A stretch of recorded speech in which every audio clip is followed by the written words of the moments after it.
Rev up your engines!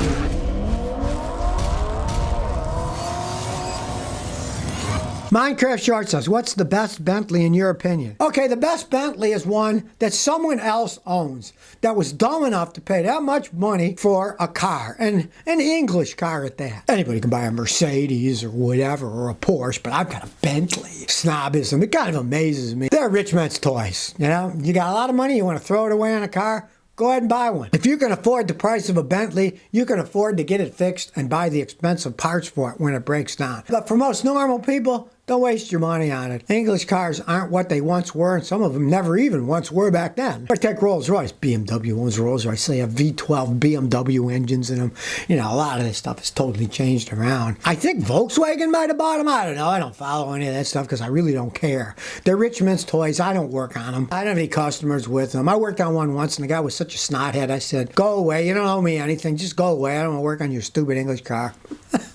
Diana Bonebright says, what about Infiniti? Okay, Infinitis are the fancy Nissans. That's the more expensive ones. Cost a lot more money. They're really good cars to drive. They're fun, they're fast, they're zippy, they handle really well, but they're endless money pits as they age. Now, generally, they don't fall apart till you get 100, 150,000 miles on them. So if you're the type of person who buys a car, and you're happy to get 100,000 miles, and you really like it, go ahead and buy one. But if you're like me, a big cheapskate, you're going to go buy a Toyota. It might last 400,000 or 500,000 miles. You hardly put any money into it at all now. The Infinitis, even though Nissan makes them, it's a separate division, their parts can cost 5 times as much as the Nissan parts. And they can cost 5 times as much to get repaired. They all generally have problems with the catalytic converters going out when they go old, and you can spend 4 to 5 grand to replace it on. They do become endless money pits as they age. But if you like the new ones, you don't mind spending the money, they generally don't fall apart until they have over 100,000 miles on them. Sahari Gonzalez says, what are the ways to break a clutch? Do burnouts all the time. Step on the gas, pop the clutch.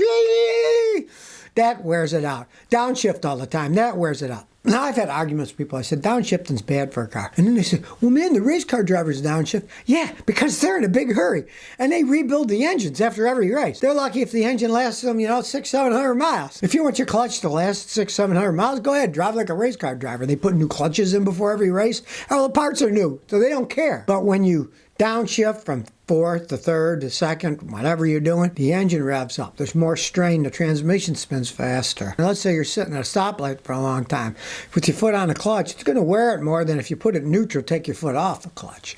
That's a better way. If you're going to be sitting there for a long time, put it in neutral, take your foot off the clutch instead of sitting there with your foot on the clutch and it in first gear and waiting, because that's going to wear stuff too. Just drive normally. You don't need to drive like a race car driver, and it can last a long time. And don't, by any stretch of imagination, drive with your foot on the clutch. I had a customer, he kept wearing out clutches. He says, what are you doing? My clutches keep wearing out. So let's go for a ride. So I looked, and I peeked over at his leg. The whole time he was riding on the clutch. He had his foot on the clutch. So he's wearing the clutch the whole time he's driving down the road. It was amazing that he got 15,000 miles out of a clutch. Keep your foot off the clutch except when you're shifting. Same thing with a brake pedal. Recdem8 says, Scotty, I got a 96 BMW 320i convertible I bought from a farmer, running and driving with no rust for $600. I'm having so much fun. They were better built back then. They certainly were. In 86, they were even better built. In 76, they were like miniature tanks. The problem is with the company is they became a rich man's toy, and they started to make them cheaper but charge you more money, putting all this luxury crap, computer and plastic stuff that breaks down. The older ones don't have it. But in 96, those are pretty well made. I'd be surprised if the convertible top doesn't have rips and tears. So they generally don't last that long. Yeah, my grandson bought one a few months ago, and he bought it out in the country, and he got a real good deal when it ran like a scalded egg. It was a standard tranny. You're cruising down the country roads. It just was smooth and just went straight as a bell. They were really well built, driving back in the day. They're calling them the ultimate driving machines. They actually were back then. They lasted a long time. Unlike the new ones, you got a heck of a deal. No rust. I mean, they did have a tendency of rust,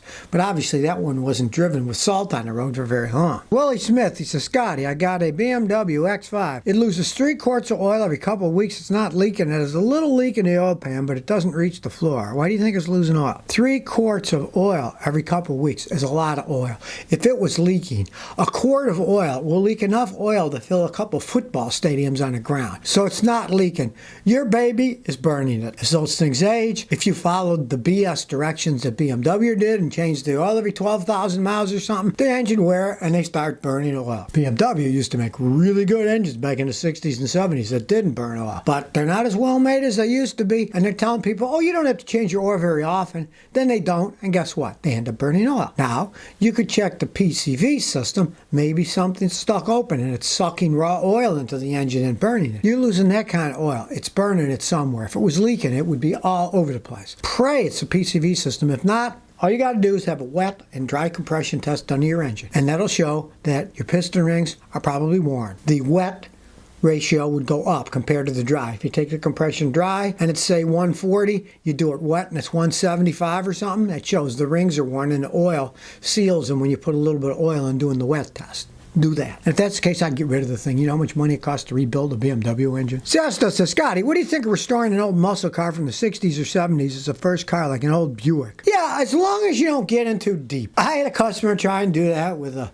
70s Cadillac, and he lost his shirt. He paid too much. He put a bunch of money into it. The thing never worked right. He had problems. He ended up selling it for like 1/10 of what he had into it. Don't put too much money into it. And first, when you do look at them, see if they're rusted. If they're rusted, believe me, don't buy them. When they're rusted out, you don't want to touch an old American car that's rusted out. And those old cars rusted like mad. If they're not rusted, you want to play around, go ahead, but realize if you want to fully restore one, it's going to cost you a small fortune and you'll never get your money back. So don't get too deep. But a Buick's aren't all that collectible anymore, so you might get a good deal. You know, you're getting a 60s or 70s Camaro or a Mustang, you're going to pay a ton for those things because everybody's collecting them. But if you go oddball like Buick, yeah, you might get a decent deal. Knox Nosferatu says, Scotty, my car manual says the timing belt should be changed each 60,000 miles or 10 years. Isn't 10 years too much? Well, not really. If they're not leaking, if your seals on the cam and the crank don't leak, it's dry. And those are fiberglass impregnated belts. They can last 10 years. I've seen some of them 15. They're still going okay. Now here's the big but. Depends on the car. He didn't say what car you have. If that car has an interference engine, yes,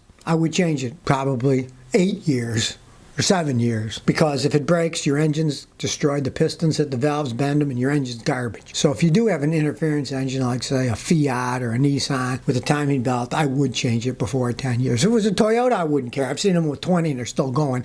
And the Toyotas are non-interference engines, so it doesn't matter if it breaks. You just get stranded somewhere, and then you put it together, no damage done. Justin Gaming says, Scotty, can you tell me about the Ford Cougars? Technically, they were Mercury Cougars. The Mercury Cougars were Mercury's version of the Mustang.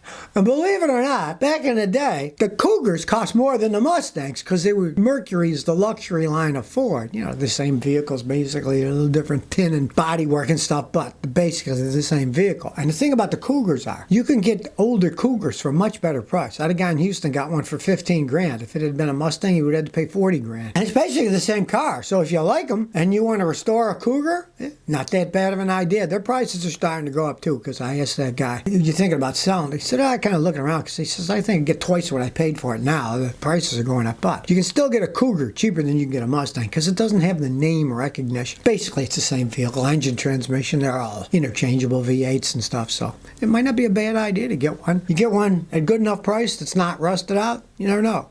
It would certainly appreciate value. Mr. T-View says, Scotty, I got a 99 Volvo S70, still drives like a dream. But when I drive over 70, the car starts shaking. What could be the problem? You could get lots of things, but if it's over 70, have the front tires checked, have them rebalanced. If they're out of balance, they'll shake. If the rim's bent, they'll shake. If you have a worn tie rod or ball joint, you pull on the wheels and it wobbles back and forth, it'll shake. A lot of times it's as simple as the tires are out of balance, so start that. And if you're a do-it-yourselfer, put the front tires in the back and the back and the front, and if it goes away, great. It won't make it shake if the bad tires are in the back much. It's the front that's connected to the steering wheel. A lot of times you get tires that are a little bit worn. They won't shake in the back, but if you put them in the front, they'll shake. So since yours is shaking now, put the front tires in the back and the back and the front. If it goes away, I mean, you could buy new tires for the back then if you want, but if they still have a lot of tread, you could just live with it. Roy Hines says, Scotty, your voice is off. What's up? I was driving my John Deere around, crushing up leaves and grass, and it is so dry that all that stuff got in the back of my throat.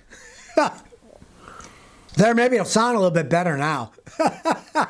I guess I should wear a mask next time. I'm not worried about the coronavirus, but I guess I should be worried about the dust that's flying off the John Deere as I'm flying down the land mowing everything. So if you never want to miss another one of my new car repair videos, Remember to ring that bell.